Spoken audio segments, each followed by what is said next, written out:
ज्ञान की गंगा में डुबकी लगाएं, अपने पाप कर्मों को दूर भगाएं। आप सबका जोड़ रहा हूं इस कार्यक्रम से जिसका नाम है आपके सवाल, गुरुदेव के जवाब। सकल दिगंबर जैन समाज मुजफ्फरनगर उत्तर प्रदेश भारत की ओर से आचार्य भगवान के चरणों में तेरी बात नमोस्तु नमोस्तु नमोस्तु। और जो भव्य आत्मा यूट्यूब निर्भय वाणी चैनल के माध्यम से इसका आनंद ले रहे हैं, उन समस्त भव्य आत्माओं की ओर से गुरुदेव को नमोस्तु करते हुए बड़े सम्मान के साथ आज का पहला प्रश्न लेकर के हमारे बीच में उपस्थित हो रहे हैं श्रीमान सोहन लाल जी जैन। तैयार रहे, आए और आकर के आज का पहला प्रश्न करें। इसके बाद अगला प्रश्न लेकर के उपस्थित होंगी श्रीमती पिंकी जैन, मुनीम कॉलोनी मुजफ्फरनगर उत्तर प्रदेश भारत। आए और आकर के यहाँ से नमोस्तु करते हुए महाराज जी को अपना प्रश्न करें।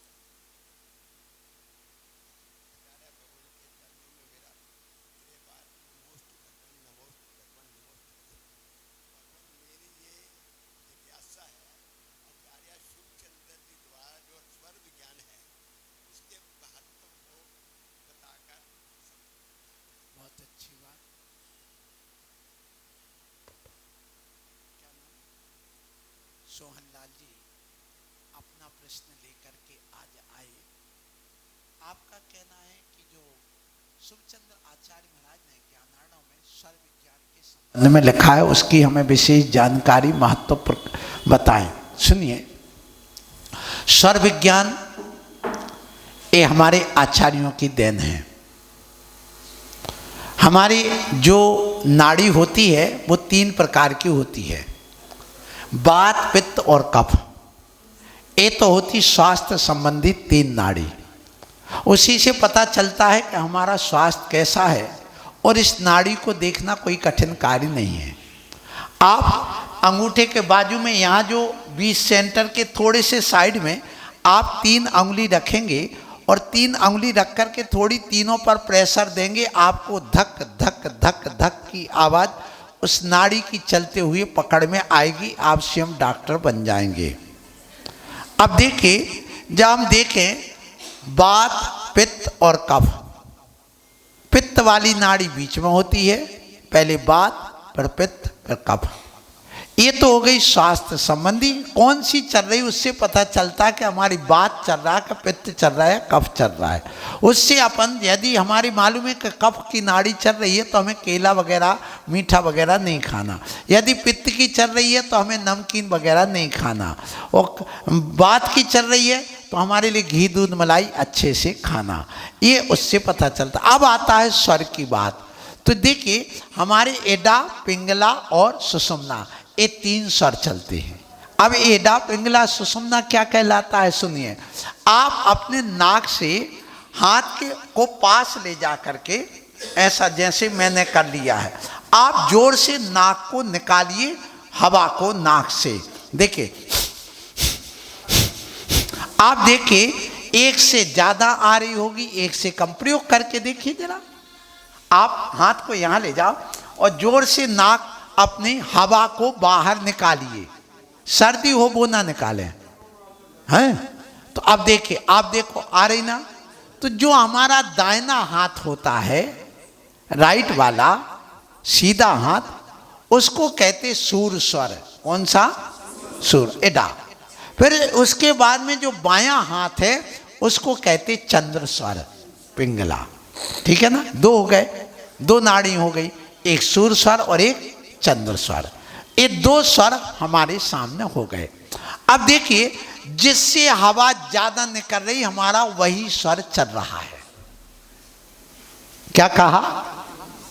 अब आप पुनः देखिए, अभी हमारे दोनों से बराबर आ रही है, ना इससे आ रही ना इससे, तो हमारी अभी सुषुम्ना चल रही है। क्या चल रही है? सुषुम्ना। जब दोनों नाक से बराबर वायु निकलती हो उसको सुषुम्ना नाड़ी कहते हैं। ये हमारे सुखचंद्र आचार्य महाराज ने प्रयोग करके लिखा हुआ है। और आचार्य विद्यासागर जी महाराज कोई मुहूर्त नहीं देखते, बस इसी नाड़ी के स्वर ज्ञान से ही वो व्यवहार करते हैं, उसी का प्रयोग करते हैं। उनको बात करना कि नहीं करना, पहले वो नाड़ी देखते हैं, स्वर देखते हैं हमारा कौन सा चल रहा है। तो अब देखिए, अब आपने जैसे हमारी ज्यादा हवा अभी सुषुम्ना नहीं चल रही, मेरी दोनों में से एक नहीं चल रही, तो यदि हमारी सूर्य स्वर चलता हो अर्थात दाहिने तरफ से ज्यादा हवा आ रही हो, किसकी चल रही देखो जरा आपने। जब हमें भूख लगी हो, प्यास लगी हो, तो हमारा क्या चलेगा, दाहिना सूर्य स्वर। और जब भी भोजन करने बैठो तो सूर्य स्वर में करने बैठो, आप स्वस्थ रहेंगे। एक, जब भी किसी से बात करो, किसी से बात करो तो चंद्र स्वर में बायां स्वर चलना चाहिए, उससे तुम स्वस्थ रहोगे, उससे तुम्हारा काम सफल होगा, सफलता का प्रतीक है। ये उन्होंने लिखा है, किसने, शुभचंद्र आचार्य महाराज ने। बहुत बड़ा ज्योतिष है, मैंने ज्योतिष बहुत पढ़ा, लेकिन आना नहीं मेरे पास, ये ध्यान रखना, नहीं तो पागल पढ़ा मुझे। हाँ, मैं इसके लिए नहीं पढ़ा, मैंने अपने लिए पढ़ा है। हाँ, तो अब देखिए कि ये जो स्वर हैं, तो जब कभी भी आपको किसी से बात करना हो तो चंद्र स्वर में करिए। चंद्र स्वर माने बाएं तरफ का स्वर चलता हो तो उस स्वर में करोगे, आपकी वार्ता बहुत सफल होगी, आपका कार्य की सिद्धि होगी। और हमेशा आप जब ध्यान करो तो सुषुम्ना चलने लगती है। हमने आपको देखा, हम हाथ जोड़ते हैं, जब हाथ जोड़ते हैं और कहा भगवान की स्तुति में आप नमो कारमंत्र पढ़िए, दंडक पाठ, ऐसो पंचणमो यारो पढ़िए, पर प्रभु पतित पावन वाली पढ़िए। जब हम सुषुम्ना नाड़ी चलती तो हमारा मन एकाग्र होता है, हमारे विकल्प जाल दूर होते हैं, और उस समय हमारी मन की एकाग्रता आती, तो चाहे हम हाथ पर हाथ रख करके बैठे और चाहे हाथ जोड़ करके बैठे, उस समय हमारी सुषुम्ना चलती, वो ध्यान मुद्रा हो जाती, सुक्ति मुद्रा हो जाती, उससे मन एकाग्र होता, विकल्प जाल से दूर हो जाते। यही वजह कि हम हाथ पर हाथ रख करके सामायिक करते हैं, एक उससे फायदा ये होता है। इसलिए आपने इतना, इस शंका समाधान है, प्रवचन नहीं है, इसलिए बाकी बात अपन प्रवचन में कभी और समझेंगे। आशीर्वाद। अगला प्रश्न लेकर के हमारे बीच में श्रीमती पिंकी जैन उपस्थित हो रही हैं। इसके बाद अगला प्रश्न लेकर के उपस्थित होंगी श्रीमती शैला जैन। तैयार रहे, अभी पिंकी जी प्लेटफार्म पर है, वो खाली करेंगी और शैला जी प्लेटफार्म पर आएंगी। नमोस्तु महाराज जी, नमोस्तु नमोस्तु। आपने सुबह प्रवचन में बताया कि बेटियों को ज़्यादा नहीं पढ़ाना चाहिए। मेरी बेटी IAS ऑफिसर बनी है, पर उसमें ऐसे गुण हैं कि वो अपने परिवार को भी संभाल सकती है और भारत को भी संभाल सकती है। बहुत अच्छी बात। और यदि लड़कियां कुछ भी कर सकती हैं, जैसे मसूरी में लबासना में वहाँ पे एक ही मैस में खाना बनता था, नॉन वेज भी और वेज भी, तो एक लड़की 3 दिन तक भूखी रही। यदि उसने कहा कि मैस में जैनिक का खाना अलग बनना चाहिए, तो 3 दिन वो भूखी रही है, तो वहाँ अलग खाना बनाए। तो हम लड़कियों को पढ़ाए या ना पढ़ाए महाराज जी? बहुत अच्छी बात। सुनिए, लड़की को पढ़ाने का निषेध नहीं है। पहली बात, मैं पढ़ाने का निषेध नहीं कर रहा हूँ, नौकरी का निषेध नहीं कर रहा हूँ, कभी नहीं किया मैंने प्रोत्साहन दिया है। अनेकांत धर्म इसी का नाम है।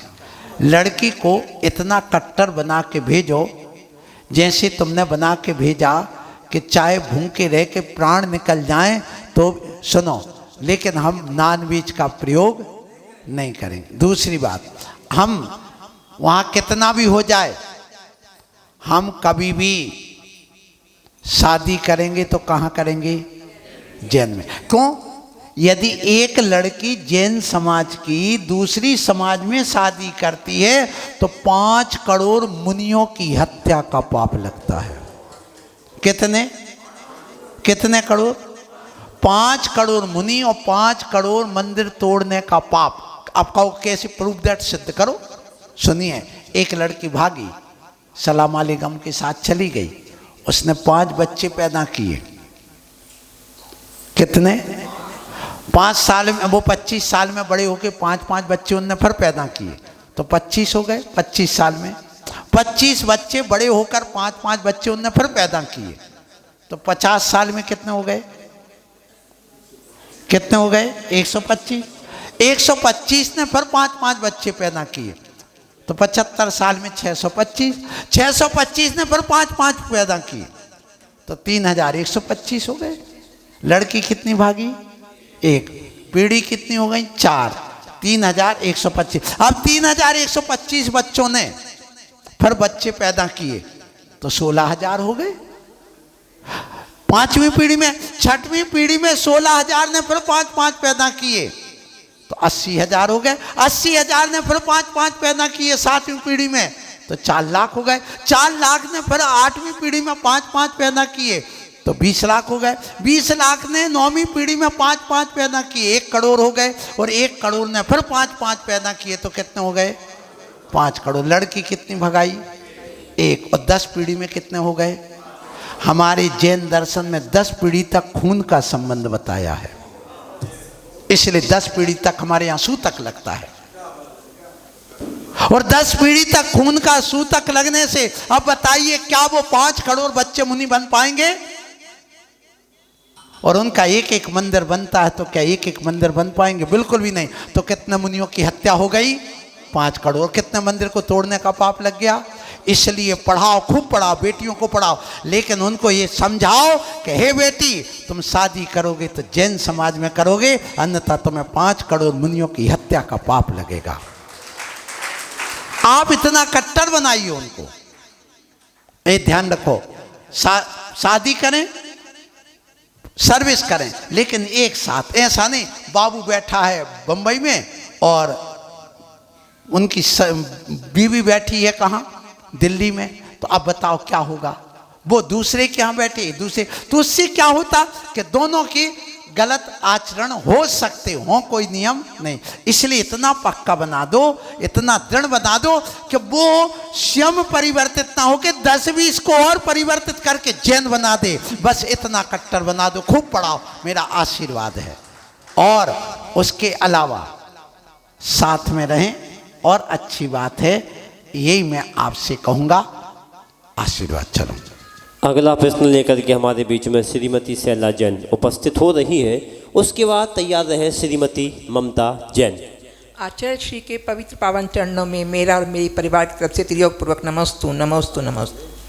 महाराज श्री, मेरी जिज्ञासा है कि पार्श कुमार ने मरते हुए नाग नागिन को महामंत्र नवकार सुनाया था, जबकि तीर्थंकर दीक्षा लेते समय केवल नमः सिद्धेभ्यो का ही उच्चारण करते हैं और वे किसी मतलब केवल सिद्ध परमेष्ठी के अलावा किसी और को नमस्कार जीवन भर नहीं करते। तो फिर उन्होंने नमोकार मंत्र कैसे सुनाया? सुनिए, ऐसा है, नमोकार मंत्र 5 पद वाला है। एक पद सुनाना भी नमोकार मंत्र कहलाता है। 2 पद सुनाना भी नमोकार मंत्र कहलाता है।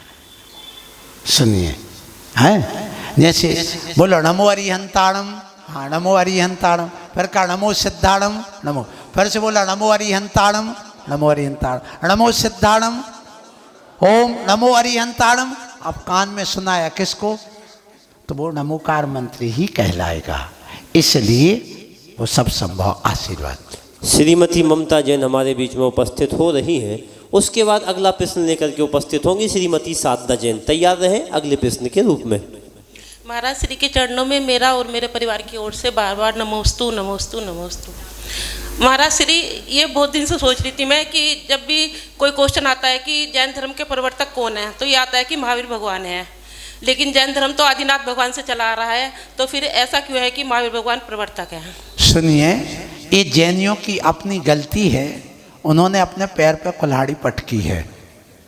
देखिए, जब भारत का संविधान बना था उस समय अंबेडकर जी ने और पूरे जो 225 संविधान में सदस्य चुने गए थे संविधान कमेटी में संविधान बनाने के लिए, उनमें 75 मुस्लिम समाज के थे और 6 अपनी जैन समाज के थे और बाकी हिंदू ईसाई आदि थे।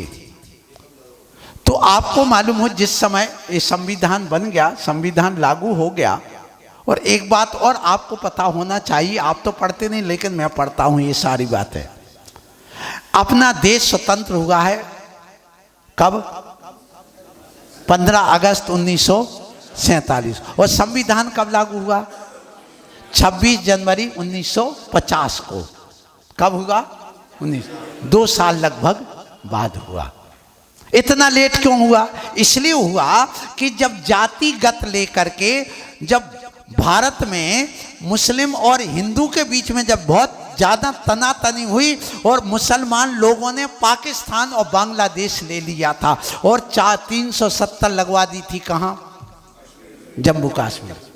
तो उस समय कह रहे थे जब मजहब के नाम पर तुमने बंटवारा किया है तो मुस्लिम को यहाँ नहीं रहना चाहिए, ऐसे पक्ष में कुछ लोग थे उसी समय।